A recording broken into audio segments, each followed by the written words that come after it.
What is up, everybody? It's your friend Dick, and hopefully you guys are having a badass Thursday. Today we take a small trip over to James's house to check out the second episode of the L29 Vortec 454 budget build. We've been waiting on some parts, but we finally got them in so we can give you a little bit of an overview, as well as the parts that will go into the car, and then show you the test mule that the motor will be going into, which is different than the first episode of the build. So if you did see that, it is going to vary. We'll go over that in the video. If you guys are digging this, go ahead and click that thumbs up below. It really helps push the channel, and also we're here to grow. That's what I want to do. That's my main goal, and I want to bring you guys as much badass content as I can. Without further ado, let's get to the video.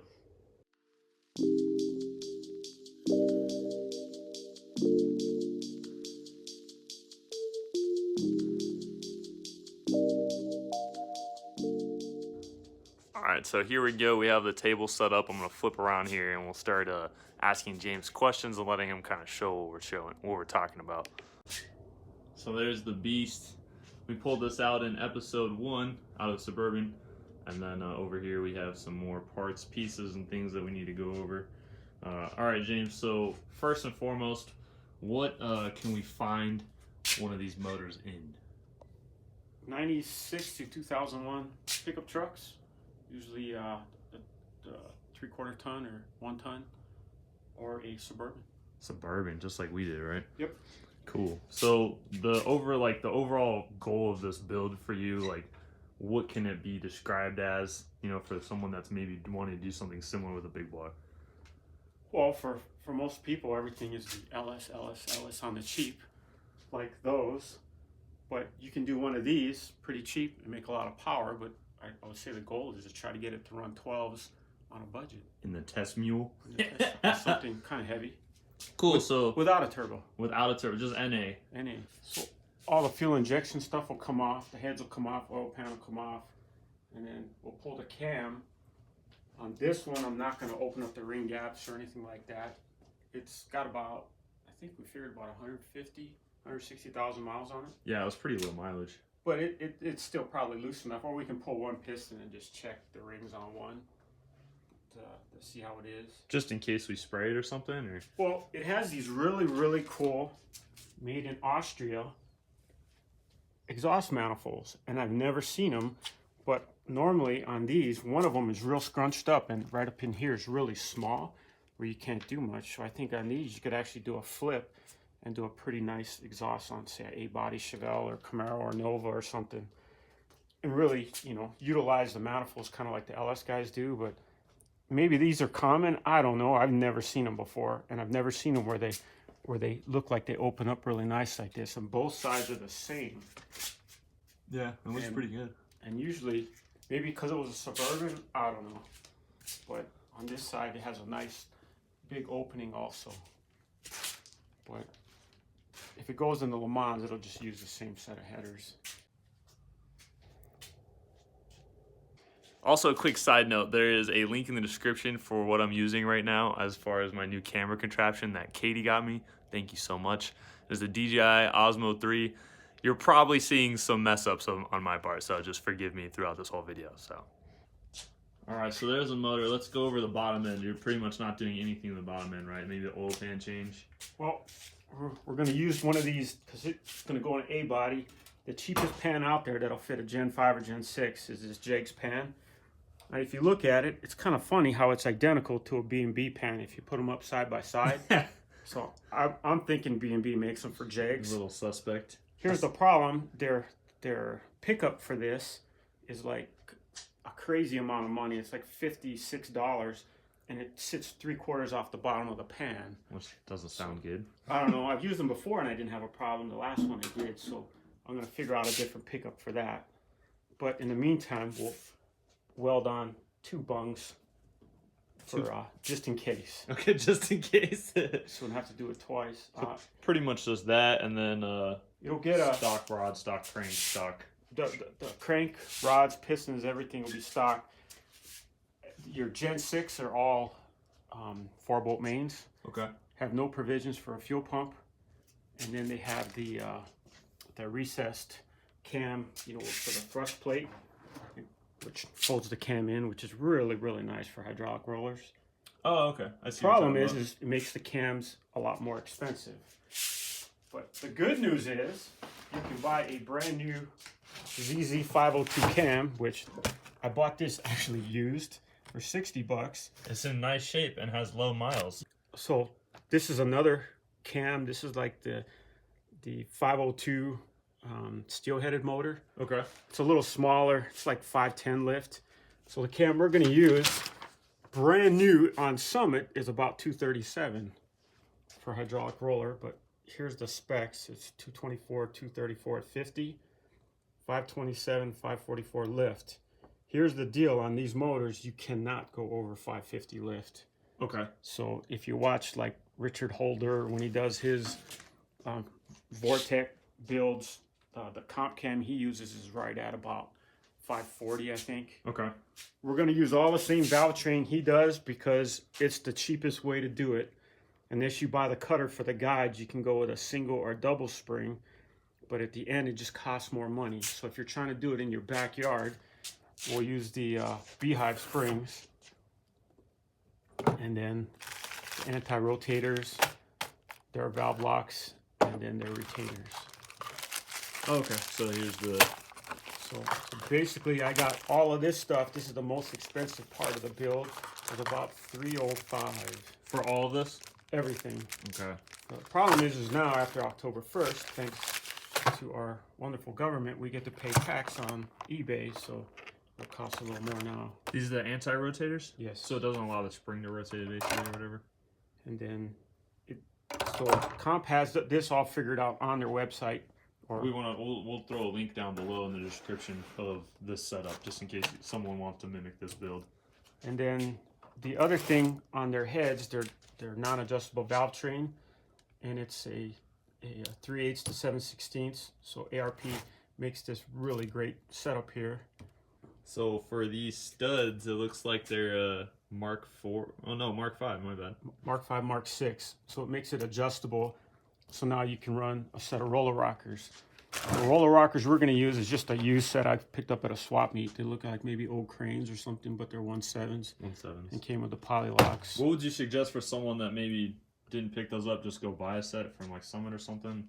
You could, or just you can use the stock stuff? the stock roller tip. No, I mean you can buy like the cheaper roller tips, or you can just put the stock stuff back in. But I don't know. I think, you know, for the money, it's just a nice upgrade. Then I picked up depending what water, if we go long or short, I picked this one up used, but it's a GM one off a crate motor. And then sometimes, depending on the motor, they have a smaller guide plates. Okay. So these are like the 502, you know, the ZZ motors, the crate motors, push rods, and these. I actually got these off of eBay for, I want to say about $17 or something. Is this for like a 502 as well? Or what is this from? This would be off like a 502 crate motor. Okay. And then the push rods are, you know, it's just a little heavier duty push rod, but you got to get the bigger guide plate. Yeah, that makes sense. But this motor here, I pulled the other valve cover off to look inside of it, and it already has the big stuff in it. Really? But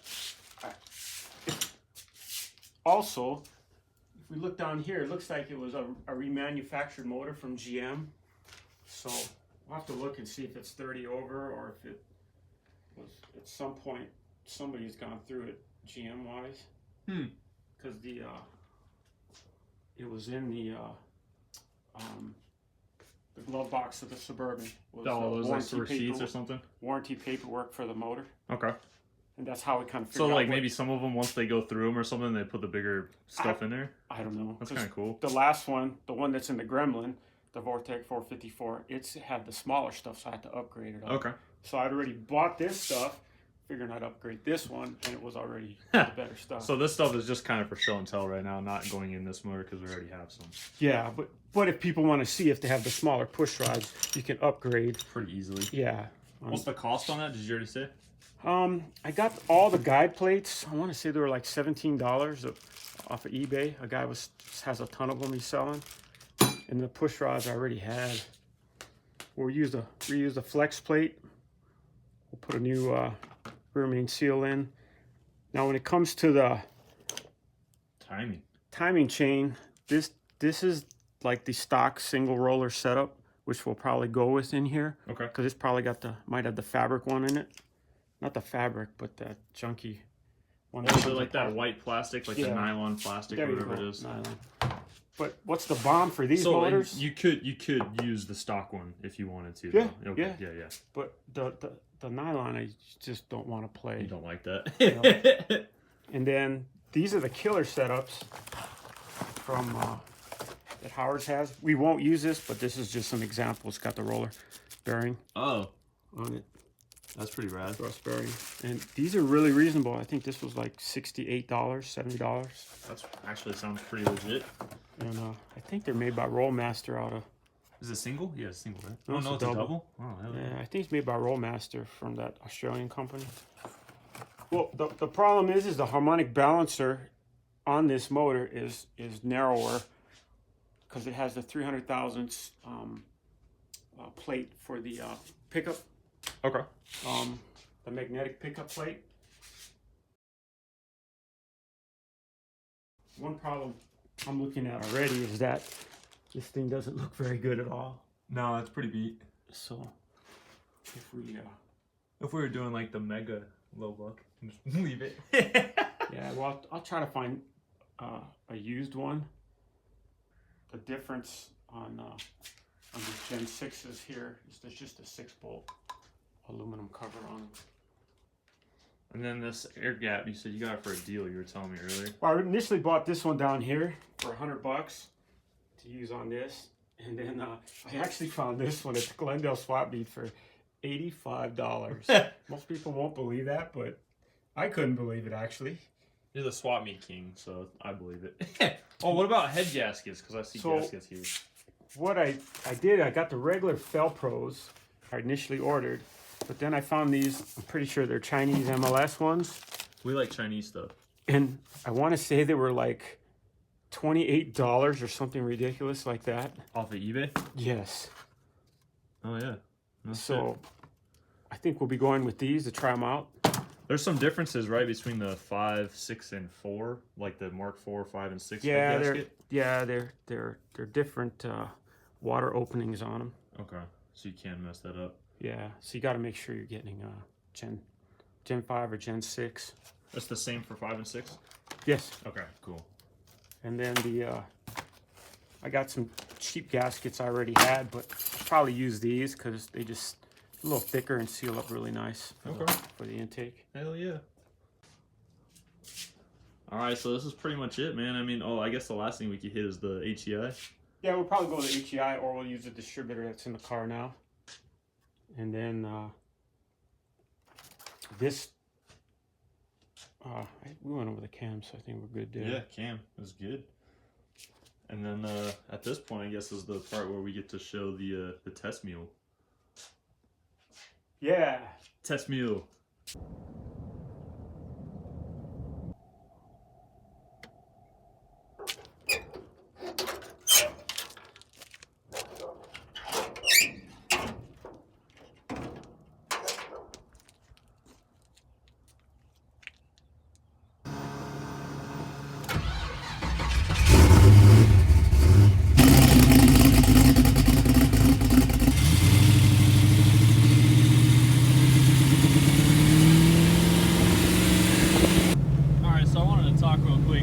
Obviously a couple reasons why we chose this car as the test mule.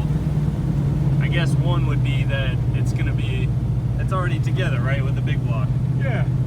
And on top of that, we're going to be able to get a better idea of, what did this car run and what's the motor in it, or just a quick overview. It's a Gen 5 454 pump gas motor, 9621, instead of a Chevy bow tie, overboard aluminum heads.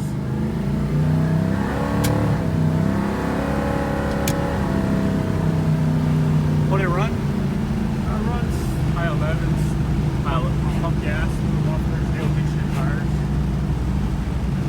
So now we have more of a baseline. Say we take this to the track with this same setup. We might change the trans right? Yeah, I'll probably put a 350 instead of a 400. yeah. So a slight difference, but it'll just make life a lot easier for us getting the thing together. And then on top of that, it'll definitely make it quicker for us in our lives. Overall, this car is definitely James and I style, and I'm pretty pumped to see what the L29 does in this thing. I mean, what do you think? You said you're thinking around the high 12s is the idea. Hopefully, yeah.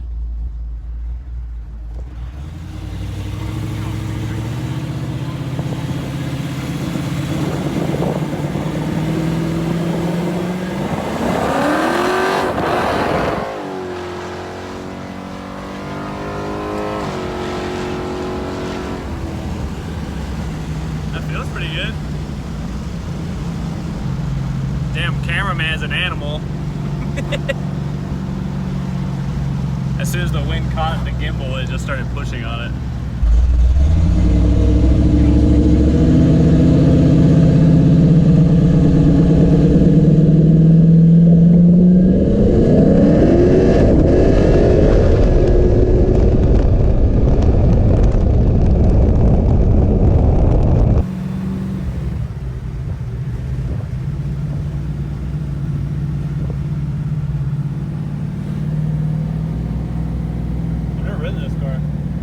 No, this is the first time I've ridden in this car. Sounds really good.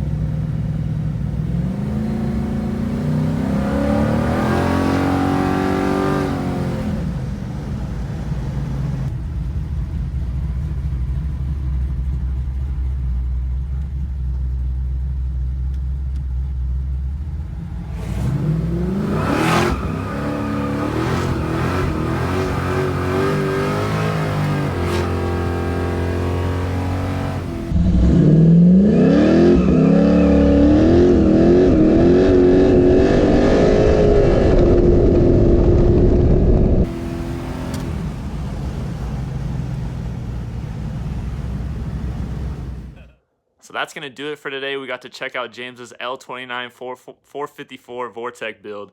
The thing's coming together pretty quick. The weather's cooling down here in Tucson, so we like to get to work. If you guys are into that and you want to see more, go ahead and subscribe down below and hit the bell if you want notifications to see when we're coming out with new stuff. Speaking of, Monday, Thursday, and Saturday are our upload schedule, and this Saturday, I believe we're going to get into the Fairmont again. We're still gathering parts and still getting things done, but the motor is starting to come together, so we have some footage from that. Look forward to that. But as for today, that's it. I'm out. Peace. A little bonus footage. I conned him into letting us see one of the gremlins that he's building, because if you didn't know, James is no longer the Chevelle guy. He's the Gremmy guy, which is... I don't know how to feel about it, but check this out. This is a Gen 6 Vortec 454. It came out of a 98 truck. But this one I did open up the ring gaps, and it's got basically the same cam, and then intake and a few other things, but on the mega cheap. It actually fits on a Gremlin halfway decent. Yeah, that's not too bad. I remember you had the one with the Caddy 500 motor that the Rokiel guys have now. That did not fit super well. I mean, it was in there. The headers, they're just some cheap Chinese headers I cut up. And then on this other side is pretty bad. It's pretty bad? That's what we want to see. We couldn't get out the back, so it actually exits out the front. Lighting.